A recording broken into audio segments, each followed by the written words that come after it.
tired of the anger in today's society? Of the divide that's hard to mend?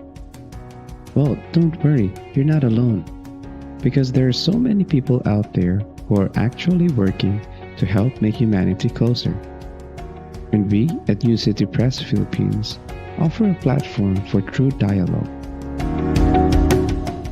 The Focolare movement, founded by Kara Lubick, inspires the work of New City in promoting the unity of the human family, as Jesus prayed, "Father, may all be one."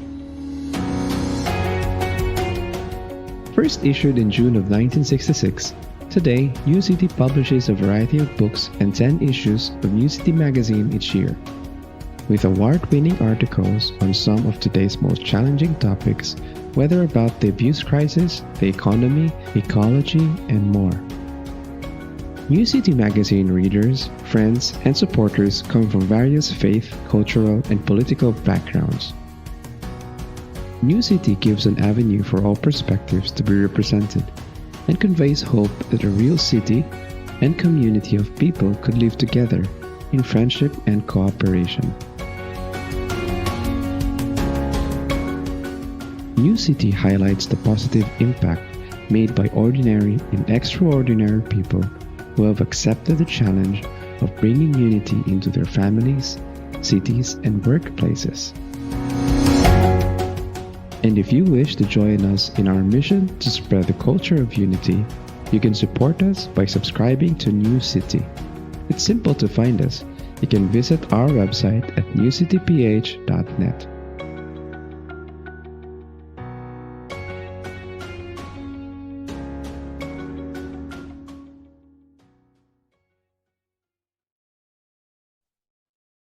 Good day to everyone. This is Rome from New City Press.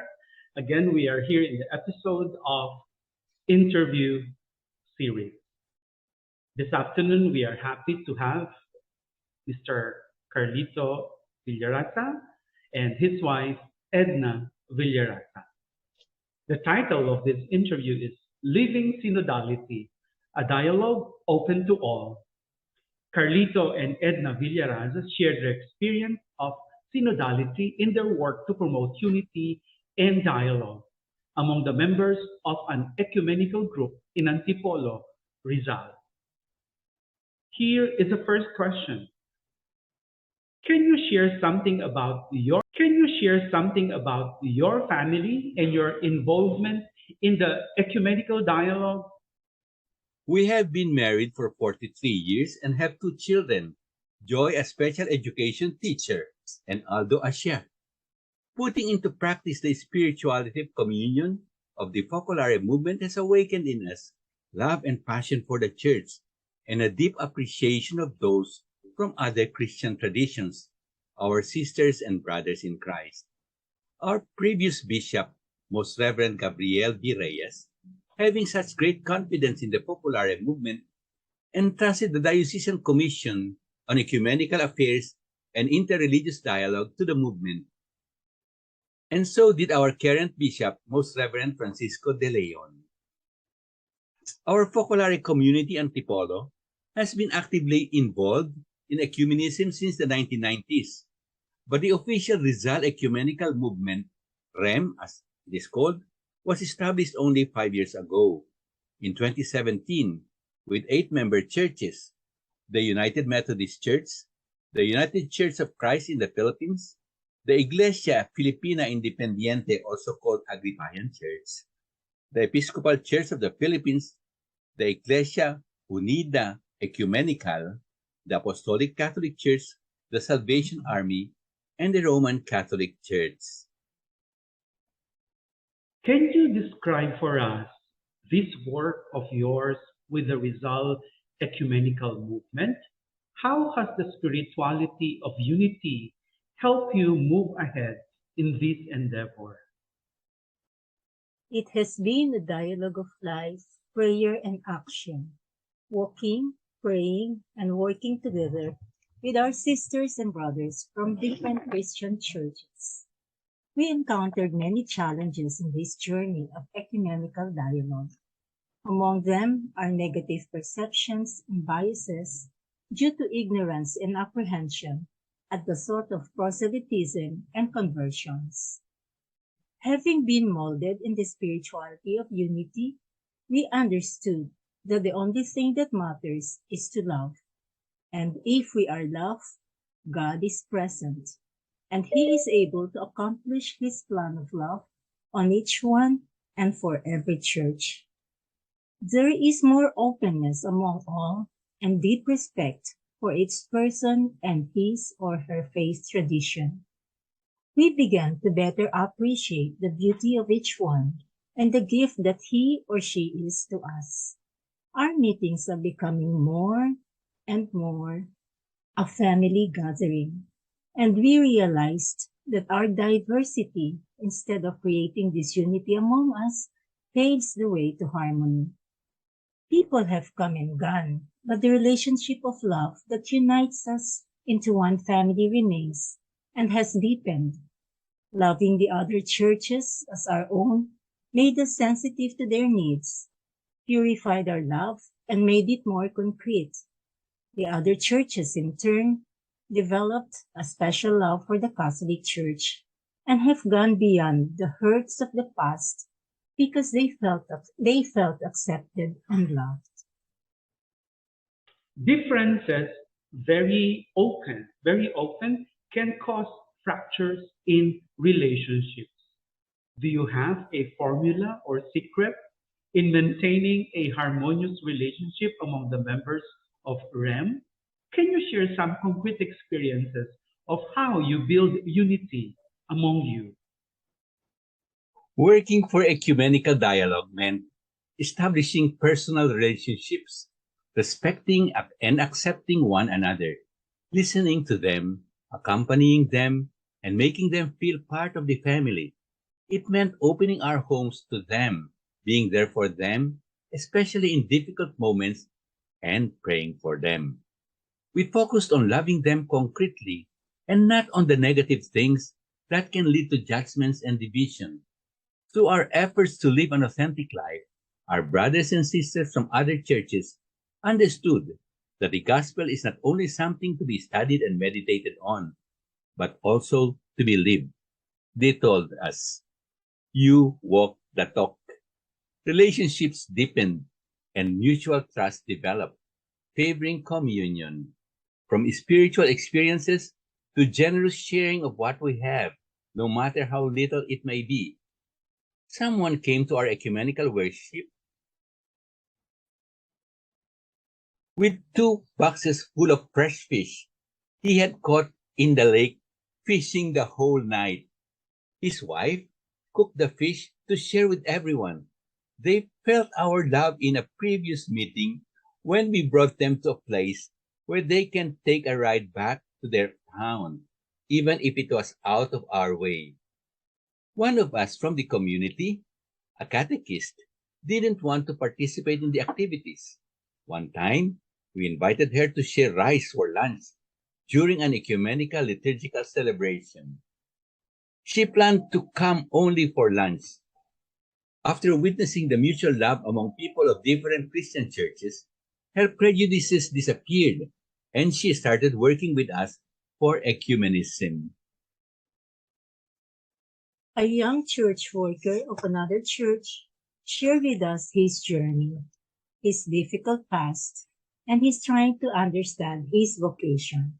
Excuse me. Knowing that we were there for him, supporting and accompanying him with our prayers and unity has helped him a lot in his journey. During the retreat,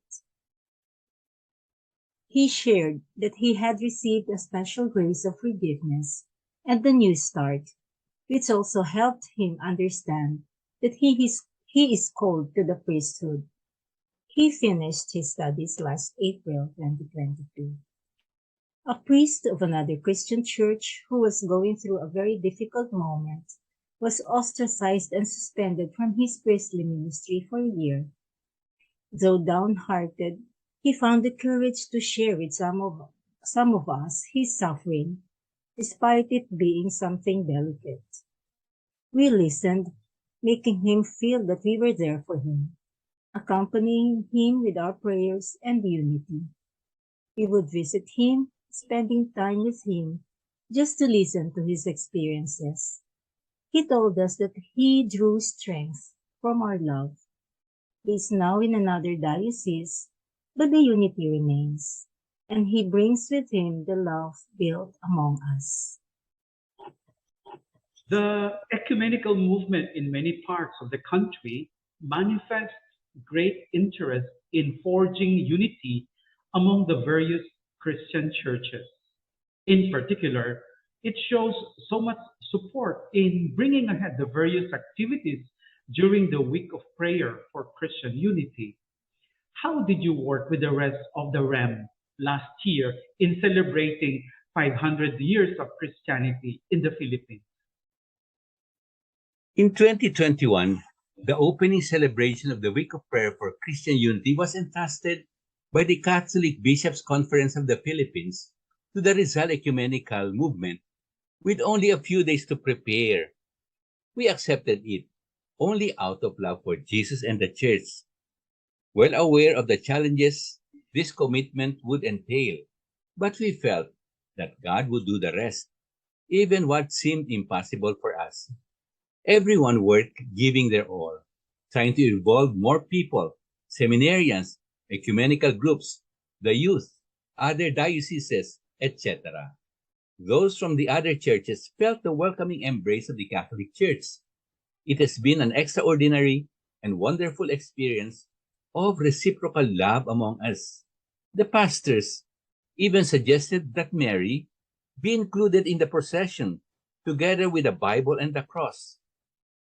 She is truly the mother of everyone, a mother who seeks only to unite her children in Jesus. The ecumenical prayer service was simple, solemn, and beautiful. God made it especially meaningful as we were celebrating the 500 years of Christianity in the Philippines. Though an online event, it made a strong impact on those who participated. I would say that it was Jesus present among us who was at work. We've seen that ecumenical activities are not limited to praying together to sustain each other spiritually. Can you share with us your involvement in social action and ecological projects? We understood that we also have to face and address the issues affecting our people. There is a controversial issue regarding the proposed construction of a dam that will displace many of our indigenous people and flood many areas. Together with an NGO working for indigenous people, DAPE, Integrated Development Program for Indigenous People, we organized a forum to create awareness about the issue. Sorry. And care for the environment.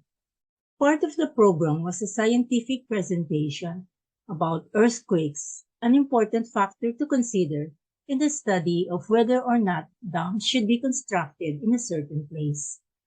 It was an eye-opener for all, having understood our relationship with God and nature and our responsibility to take care of it. We resolved to do our part to protect the environment. We also participated in the Season of Creation celebrations. Last year, we had the beautiful experience of working together with other ecumenical friends and groups during the Laudato Si 2021 Season of Creation, Ecumenical Week activities for families, a call to love, caring for our common home, the environment, a pathway to dialogue between God and man, and liturgy, ecumenical liturgical celebration.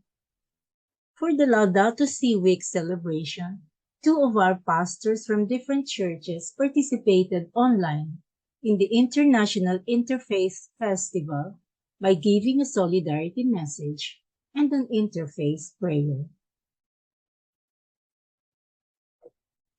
As part of our outreach program, we visit small Dumagat tribal communities in Rizal. One time, we visited a small community with 27 families. When their houses had been swept away by Typhoon Ulysses in 2020, we brought rice, chicken, eggs, water, blankets, and kiddie packs for them. It was an experience of God, even for our children. Our son Aldo and his friend woke up at 1 a.m. to prepare the food, and our daughter Joy cooked soup. Uh, yeah, sorry. No, our daughter Joy cooked soup together with some pastors. We were all tired but very happy to have loved them concretely. Going to this indigenous community, we treated them as equals and as brothers and sisters, listening to all their pain and suffering. They felt loved and valued through the simple things we had brought them. At one point, they said that it wouldn't have mattered if we didn't bring them anything. The fact that we thought of their community was already something for them. The first time we reached their place, we all got wet while crossing the river on a small banca. The next time we returned there, we got the surprise of our lives when we saw a bamboo footbridge that they had constructed for us so that we wouldn't get wet anymore while crossing the river. Truly, love multiplies and creates a ripple effect. We understood that when we are love for others, unity is possible despite diversities in culture and faith. The untiring work you all do promises abundant fruits for the future of ecumenical dialogue. What event do you consider a milestone in bringing about unity among the Christian churches? Once we were invited together with our partner priest to accompany the rector of the National Shrine of Our Lady of Peace and Good Voyage and represent the Diocese of Antipolo and the Rizal ecumenical movement in a significant moment in the dialogue between the Roman Catholic Church and the Iglesia Filipina Independiente or Aglipayan Church on August 3, 2021. The liturgical launching of two documents celebrating the gift of faith, learning from the past, journeying together, and the mutual recognition of baptism. Our bishop, realizing the importance of the event, had a special image of Our Lady of Peace and Good Voyage carved and given as a gift to the Iglesia Independiente Filipina to mark the occasion. Having a deep devotion to Mary, their members were so touched by this cordial gesture. Talking about milestones, this journeying together has truly made us enter into each other's lives, churches, and families. For instance, when priests or pastors get transferred to other areas, we all feel the cut of the separation.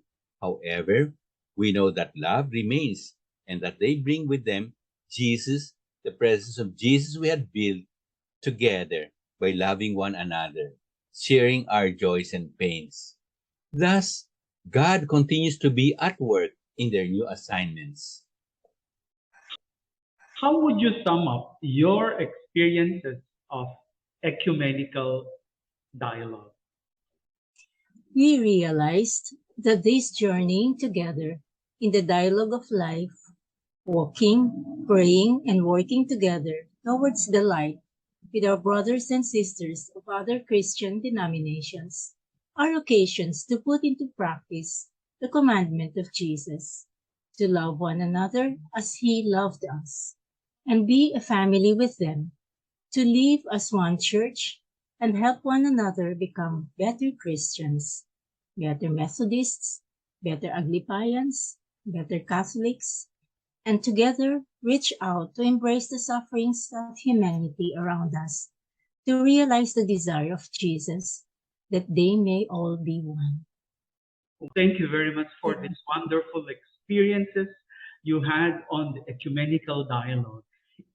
If you have a last word to tell our viewers, our listeners, who follow New City Press, what would you tell them? How would you encourage them to get involved in ecumenical dialogue? For ecumenical dialogue, we only have to follow what Jesus left for us, a new commandment. Love one another as I have loved you. And Jesus will be the one to complete his work and his plan for each individual and for each group. Yes. because each one is a sister and a brother in Christ. And Wow. so, if there is the family among us, then Jesus will be present and he will bring ahead what is being done. Thank you very much, Carlito and Edna, for this wonderful moment. I hope there will be more of this interview with you, perhaps with different topics. No? Okay. Thank you Thank very you much. so much. You're Thank welcome. you. Yeah.